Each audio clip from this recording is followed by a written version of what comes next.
how to fix lag in Roblox easy and fast. So all what you have to do, guys, is simple. Go to Roblox, as you can see, choose any server, for example this one. Go to the top here, click on Roblox logo and go to settings. Then make the graphics mode on manual like this, and make the graphics quality as lower as possible like this, and then click on resume.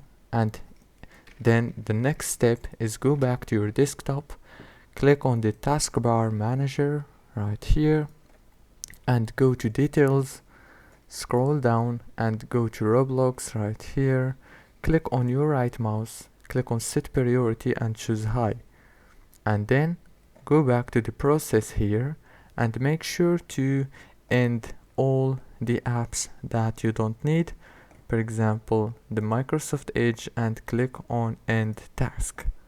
I'm gonna show you, for example this one, click on end task and it's gonna be closed.